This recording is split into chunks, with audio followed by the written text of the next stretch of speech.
ने भी खतरनाक तरीन इल्जामात लगाए हैं, एक खान साहब की स्लो पॉइजनिंग के हवाले से और दूसरा आपने कहा कि जजेस की वीडियो आ चुकी है। आपने कहा आज आमिर फारूक साहब की वीडियो आ चुकी है, कहाँ आ चुकी है? किसी ने अभी तक नहीं देखी। क्या सबूत है आपके पास, कैसे साबित कर सकते हैं? मेरे भाई पहले ये बात सुन लो, आपने बाजवा की बात की है, बाजवा खानदान की। ये पाकिस्तान का मतलब क्या? ला इलाहा इल्लल्लाह। ये एक बाजवा के कमरे में बना है ये नारा। मरे कॉलेज सियालकोट में असर सुदाई साहब आते थे वहां मेरे चचा के कमरे में, रियासत अली बाजवा के कमरे में, तो रोजाना वो पूछते थे, वो सदर थे मेरे कॉलेज के, बताइए 1945 में पाकिस्तान का मतलब क्या है। तो तब असर सुदाई ने कहा, बाजवा बेस पे खड़े होकर जोर से कहो पाकिस्तान का मतलब क्या। नीचे से असर सुदाई उठे, ला इलाहा इल्लल्लाह।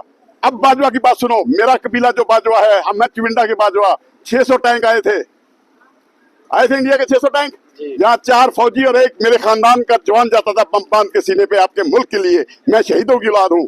जिस जनरल बाजवा की बात करते हो वो मेरा रिश्तेदार नहीं है, ना ही हमारे